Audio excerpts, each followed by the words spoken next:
மதுரையில் பாஜக தேசிய பொதுக்குழு உறுப்பினர் அண்ணாமலை செய்தியாளர்களை சந்தித்து வருகிறார். அதனை நேரலையில் காணலாம். செல்லக்கூடிய ஒரு நிருபர், கதிரவன் என்கின்ற நிருபர், அவரை தாக்கியும் இத்தனை காலமா அது மௌனம்.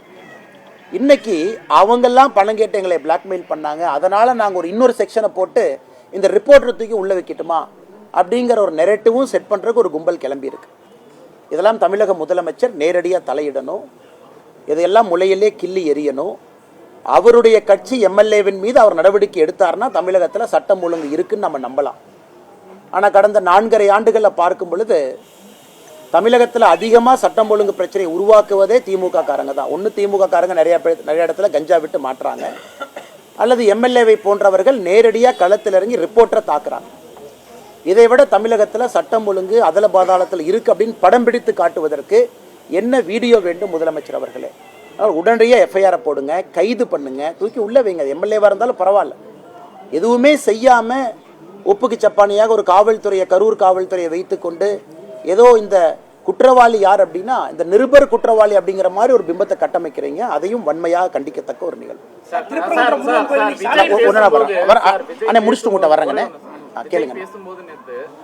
தமிழகத்துல என்டிஏவுக்கு எடப்பாடி பழனிசாமி தான் தலைமைன்னு நயினா நாயந்தர் உட்பட எல்லாரும் சொல்றாங்க. ஆனா அவர் பாஜக தலைமை அப்படின்ற மாதிரி ஒரு நேத்து நான் பதில் சொல்லியிருந்தேங்கன்னா, அது எங்களுடைய கட்சி, எங்களுடைய கூட்டணி, எங்களுடைய தலைவர்கள் அவங்க மக்கள் முன்னால எப்படி அப்படின்னு சொல்லிட்டாங்க.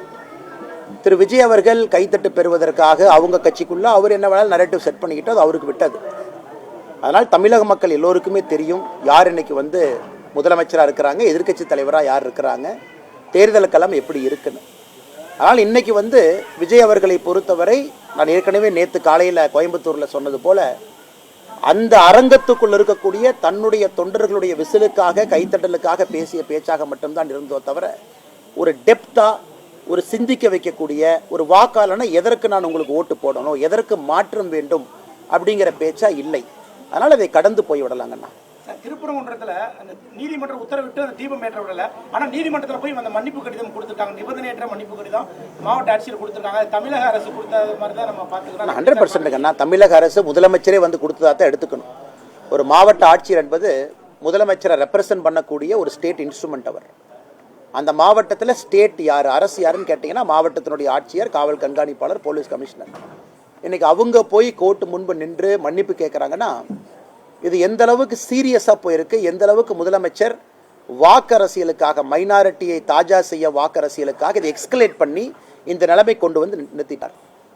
இன்னைக்கு யார் பலிகாடாவாக மாறி இருக்கின்றார்கள் என்றால் அந்த மாவட்டத்தினுடைய ஆட்சியரும் காவல்துறை கமிஷனரும் இன்னைக்கு பலியாடு மாதிரி நிற்கிறாங்க.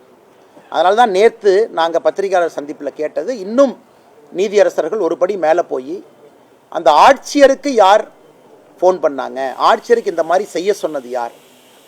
ஏன்னா ஏற்கனவே அந்த டிவிஷன் பெஞ்சு அதில் நமக்கு ஊர்ஜிதம் ஆயிடுச்சு. அந்த 144 சிஆர்பிசி என்ன போட்டாங்களோ அதே ஃப்ராட் என்பது நமக்கு தெரிஞ்சிருச்சு. அது டிவிஷன் பெஞ்சிலேயே சொன்னாங்க இதே ஒரு ஃப்ராட் அப்படி. ஆனால் இன்னைக்கு தப்பான ஒரு 144 தடை உத்தரவு போட்டு அதில் யாரோ மேலிருந்து கொடுத்த அழுத்தத்திற்கு பணிந்து ஒரு காவல்துறையும் மாவட்ட ஆட்சியரும் தான் செய்ய வேண்டிய கடமையிலிருந்து தவறி இன்னைக்கு தமிழ்நாடு ஸ்டேட்டே மக்கள் மன்றத்தில் அவமானப்பட்டு நீதியரசர்கள் முன்பு நீதிமன்றத்தில் வெட்கி தலைகுனியும் அளவுக்கு இன்னைக்கு நிலைமையை கொண்டு விட்டுருக்கிறாங்க. இதிலிருந்தே புரிந்து கொள்ள வேண்டும், கலவரத்தை ஏற்படுத்துவதற்கு முயற்சி செஞ்சது யார். பழியை இன்னைக்கு நம்முடைய கட்சியின் மீது, நம்முடைய தோழர்கள் மீது, சகோதரர்கள் மீது போடுறாங்க. இன்னைக்கு வெட்ட வெளிச்சமாக நீதிமன்றத்தில் தமிழக மக்களுக்கு எல்லாம் தெரிஞ்சிருச்சு இந்த திருப்பரங்குன்றம் பிரச்சனையை உருவாக்கியதே திராவிட முன்னேற்ற கழகம் தலைமையிலான அரசு. காரணம் எதற்காக? வாக்கு அரசியலுக்காக, ஓட்டு அரசியலுக்காக. பிரவீன் சக்கரவர்த்தி என்ன சொல்றாருன்னா, தாவேகா 2வது இடத்துக்கு வந்துருவாங்க, அதிமுக 3வது இடத்துக்கு போயிருவாங்க, தாவேகாவுடைய வாக்கு சதவீதம் அதிகமா இருக்கு, நாங்க கூட்டணி வச்சதுனால கூட எங்களுடைய வாக்கு சதவீதமே குறைஞ்சிருச்சு அப்படின்லாம் கூட அவர் பேசியிருக்காரு. ஆனா அதுல ஒரு 2 கருத்துல ஒரு கருத்து, தமிழகத்தை பொறுத்த வரைக்கும் பல ஆண்டு காலமாக இது ஒரு காங்கிரஸ் ஸ்டேட்டாக இருந்துச்சு. காங்கிரஸ் மாநிலமாக, காங்கிரஸை விரும்பக்கூடிய ஒரு மாநிலமாக தமிழ்நாடு பல ஆண்டு காலம் இருந்திருக்கு. இந்தியாவில் மற்ற பகுதியில் காங்கிரஸ் வருவதற்கு முன்பே தமிழகத்தில் காங்கிரஸ் மிகப்பெரிய தலைவர். இன்றைக்கும் காங்கிரஸ்னு ஒரு கட்சி இருக்குன்னா ஒரு ஐடென்டி தலைவர்கள் பார்த்தீங்கன்னா ராஜாஜி ஐயா ஆரம்பித்து காமராஜர் ஐயா வரைக்கும் நிறையா சொல்லிக்கிட்டே போகலாம். இடையில முக்கியமான தலைவர்கள் எல்லோருமே முதலமைச்சர் நாற்காலியில் அமர்ந்திருந்தாங்க. இன்னைக்கு அந்த காங்கிரஸ் கட்சி எப்படி இருக்குன்னா, திரு பிரவீன் சக்கரவர்த்தி அவர்கள் பிரதிபலிக்கக்கூடிய காங்கிரஸ் கட்சியா இருக்கு. கூட்டணி ஒரு பக்கம், ஆசை இன்னொரு பக்கம். டெல்லியை பார்த்துக்கிட்டு இருக்கிறாங்க. டெல்லியிலிருந்து வரக்கூடிய தலைவர்களுடைய எண்ணம் வேறு மாதிரி இருக்கு, காங்கிரஸ் கட்சியினுடைய எண்ணம் வேறு மாதிரி இருக்கு. ஆனால் இன்னைக்கு பார்த்தீங்கன்னா காங்கிரஸ் கட்சி தமிழகத்தினுடைய தலைவருடைய நிலம் எப்படின்னா, தன்னுடைய சொந்த கட்சியை சார்ந்த ஒருவர் தனியார் தொலைக்காட்சி நிறுவனத்துக்கு பேட்டி கொடுத்து இவங்க வளர்ந்துட்டாங்க, திமுக வளர்ந்துச்சுன்னு எங்கேயுமே சொல்ல, திமுக ஆட்சிக்கு வரணும்னு எங்கேயுமே அவர் சொல்லலை. அவர் மீது நடவடிக்கை கூட எடுக்க முடியாத நிலைமையில தான் தமிழக காங்கிரஸ் கட்சியினுடைய தலைவர் உட்கார்ந்துருக்கிறார். பத்திரிகை நண்பர்கள் ஏன் நடவடிக்கை எடுக்கலன்னு கேட்டால், நான் டெல்லிக்கு அனுப்பியிருக்கேன், டெல்லியில் முடிவு பண்ணுவாங்க. அதாவது ஒரு கட்சியில் ஒரு தொண்டனின் மீது ஒரு நடவடிக்கை எடுக்கக்கூட முடியாத ஒரு மாநில தலைவராக இருக்கக்கூடிய காங்கிரஸ் கட்சி இன்னைக்கு எதற்கும் டெல்லியை பார்த்து எதிர்பார்த்து கொண்டிருக்கின்றார்கள். இந்த ஒரு காரணத்துக்காகத்தான் காங்கிரஸ் அழிஞ்சிச்சு.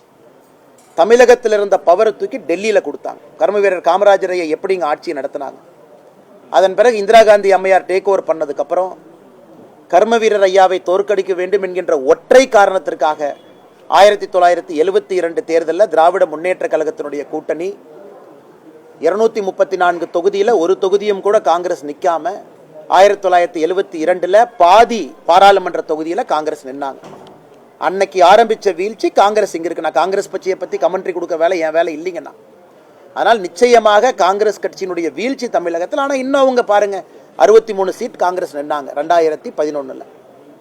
அதன் பிறகு 40 சில்லற சீட்டுக்கு வந்தாங்க. அதன் பிறகு 25 சீட்டுக்கு வந்துட்டாங்க. ஸோ 60 சீட்டில் நின்ன ஒரு கட்சி அதே திமுக கூட்டணியில் வெறும் 10 ஆண்டுகளில் இன்னும் 25 சீட்டில் வந்து நிற்குது. ஆனாலும் காங்கிரஸ் கட்சி இன்னைக்கு பேசும் பொருளாக இருக்குது. காரணம், தேவையில்லாமல் பிரதமர் மீது வைக்கக்கூடிய அவதூறான பேச்சுக்கள் எல்லாம், பாராளுமன்றத்தில் ராகுல் காந்தி அவர்கள் செய்யக்கூடிய சில தேவையில்லாத விஷயங்கள் எல்லாம். அதனால் இன்றைக்கும் பிரவீன் சக்கரவர்த்தி அவங்க சொல்கிறத சொந்த கருத்துன்னு தான் காங்கிரஸ் சொல்ல போகிறாங்க. அவர் சொந்த கருத்துங்க, ஆனால் கேட்டால் all India data analytics wing head அப்படிம்பாங்க. அதனால் இது காங்கிரஸ் கட்சிக்கான பிரச்சனை. காங்கிரஸ் கட்சி எப்படி இருக்குது அப்படிங்கிற மக்கள் மன்றத்தில் என் கருத்தாக இதை நான் வைக்கின்றேன். சார், அண்ணாமலை அவர்கள் வர்றதுக்கு எதுவும் வாய்ப்பு இருக்கா சார்? நீங்க வந்து அவரோட ரொம்ப தொடர்பு இருந்தீங்க, நல்ல தொடர்புல. இப்போ அவர் தனிச்சுடப்பட்ட மாதிரி தெரியுது. அவர் வர யாரும் தனித்தல்ல எங்கேயும் போகலீங்கன்னா, காலம் இருக்கிறது, காத்திருங்கள், பொறுமையா இருங்க, எல்லாம் நல்லதாக நடக்கும். தமிழகத்தில் 2026 திராவிட முன்னேற்ற கழகத்தினுடைய ஆட்சி தூக்கி எறியப்பட வேண்டும் என்று மக்கள் தெளிவாக நினைக்கின்றார்கள், விரும்புகின்றார்கள். அதற்கு என்ன நடக்கணுமோ அது நடக்குங்கண்ணா. பிளே ஸ்டோர் மற்றும் ஆப் ஸ்டோரில் இருந்து பாலிமர் செயலியை QR கோடு மூலம் பதிவிறக்கம் செய்யுங்கள்.